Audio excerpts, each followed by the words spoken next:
Stop! Don't take another step! You don't want to get involved in this.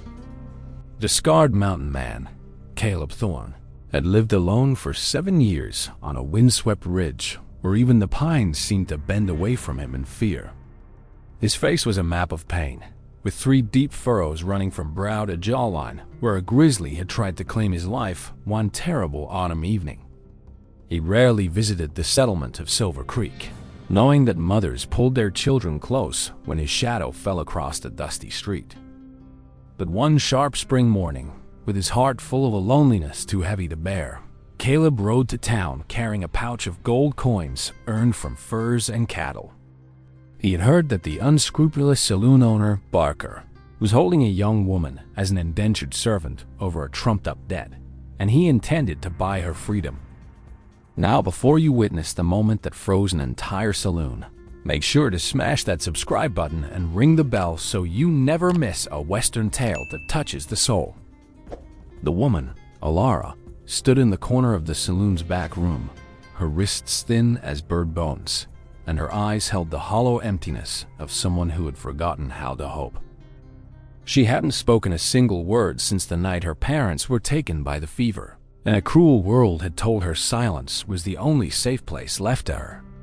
Barker had been using her to clean and serve, mocking her muteness and calling her the dumb sparrow whenever the drunkards needed a laugh. Caleb walked into that saloon with the quiet power of an avalanche waiting to happen, and when he set the gold on the counter, Barker's smirk faded into something like dread. The scarred man's voice was low and steady as he said, "I'm here for the girl, and you'll take this money and tear up whatever paper you've been hiding behind." Barker tried to bluster, but the sight of Caleb's ruined face and the certainty in his deep-set eyes convinced him to hand over the crumpled indenture document without another word. Caleb turned to Alara, who was trembling beside the barrel she'd been scrubbing, and extended his large, calloused hand with a gentleness that seemed impossible from such a fearsome figure. She looked at that offered hand, then at his scarred face, and instead of flinching, she placed her cold fingers in his palm as if she had been waiting for him her entire life. He wrapped his heavy sheepskin coat around her thin shoulders, lifted her onto his horse, and rode away from Silver Creek without a backward glance as the townsfolk stared in stunned silence.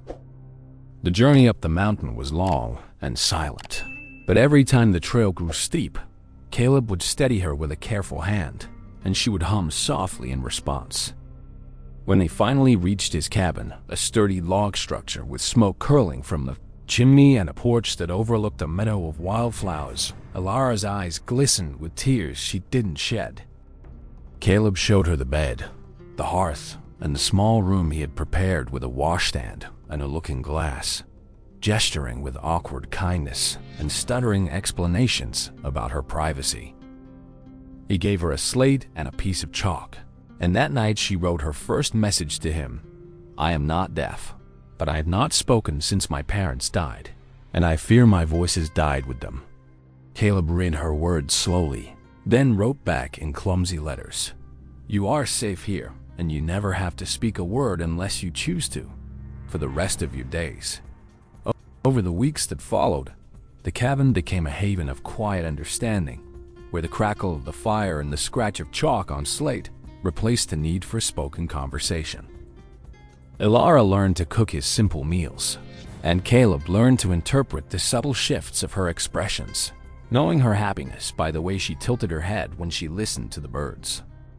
He told her one evening, while mending a harness by the fire, the story of the grizzly that had taken his brother and left him with scars that went far deeper than the ones on his face. She listened without pity, then wrote on her slate, "The bear took your brother, but it did not take your heart, and that is why you came to the saloon that day." Caleb looked at those words and felt something crack open inside him, a wall he had built stone by stone over years of isolation and self-loathing. From that night on, they began to share small, gentle touches, a hand on a shoulder, fingers brushing when passing a bowl that spoke louder than any words could. Alara's humming grew more frequent, and sometimes, when Caleb was out tending the cattle, she would whisper a single word to the mountain wind, just to test if her voice still existed. One spring afternoon, Caleb decided it was time to take her into Silver Creek for supplies, wanting her to know she was not a prisoner on the mountain, but a free woman who could come and go as she pleased. Elara hesitated, her slate trembling as she wrote, "The people there will stare at you and mock me, and I cannot bear to see you hurt because of my presence." Caleb knelt before her chair, took both her hands in his, and said, "Let them stare. Little sparrow, I stopped caring about their opinions the day you looked at my face and didn't turn away." So they rode down together, Elara sitting side saddle in front of him, her back pressed against his chest, and for the first time she didn't flinch when a rider passed them on the trail. Silver Creek was bustling with the afternoon trade, and as they entered the general store, the shopkeeper's wife gasped at Caleb's scars before recovering with a forced, nervous smile. Elara's chin lifted with a quiet defiance that Caleb had never seen before, and she moved closer to his side as if silently declaring her allegiance to the world. After gathering their supplies, Caleb suggested they stop at the saloon for a glass of sarsaparilla before the long ride back, and Elara nodded bravely. The Silver Spur Saloon fell silent the moment Caleb pushed through the swinging doors, his silhouette blocking the sunlight and his scarred face plainly visible in the smoky lamplight. A few of the regulars snickered, and one drunk cowboy named Tully, emboldened by whiskey, shouted, "Look what the cat dragged in the mountain monster and his mute little pet." Caleb's jaw tightened, but he kept walking toward the bar, guiding Elara gently behind him, determined not to give the bullies the reaction they craved. Tully, however, stumbled off his stool and blocked their path, his eyes red and ugly as he leered at Elara and said, "What's the matter? Girl cat got your tongue too." Caleb's voice rumbled like distant thunder as he warned, "Step aside, friend, because I'd hate for this afternoon to go somewhere neither of us wants it to go." But Tully, too drunk to sense danger, reached out and grabbed Elara's wrist roughly, jerking her toward him with a cruel laugh.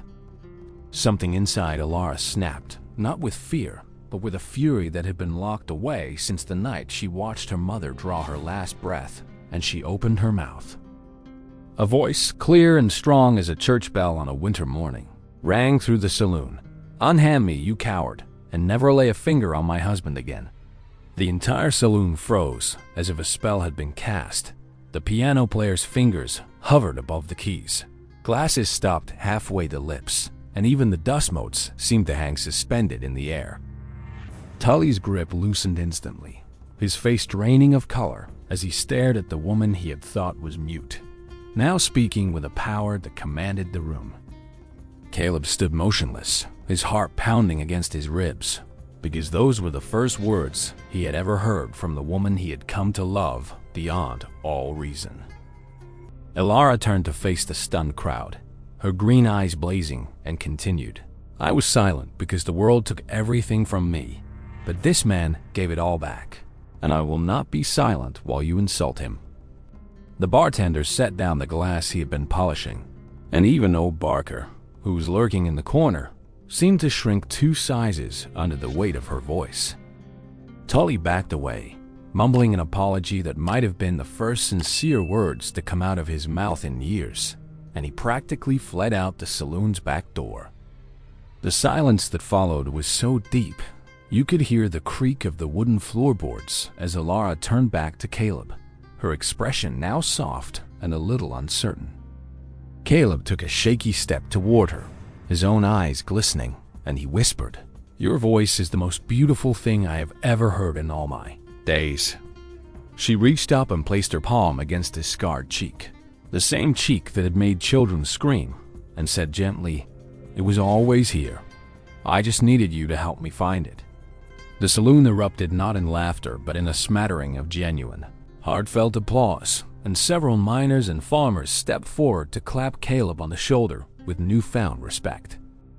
The piano player struck up a lively tune, and someone bought a round of drinks in honor of the mountain man and his bride who had found her voice. Caleb and Elara stayed just long enough to share a glass of sarsaparilla, then walked out into the golden light of the setting sun, hand in hand, as if the whole town had been reborn around them. On the ride back up the mountain, Alara spoke again, her voice still a little rusty but growing steadier with each mile, telling him about her childhood and the songs her mother used to sing. Caleb listened in rapt wonder, realizing that the woman he had rescued had, in truth, rescued him from a prison of his own making, a prison built of scar tissue and solitude.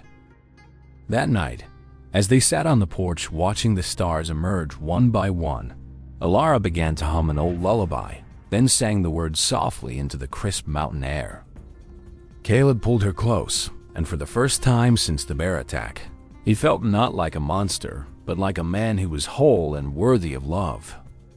In the weeks that followed, Alara's voice became a familiar music around the cabin, and she even started singing to the cattle, who seemed to low in contentment whenever she did.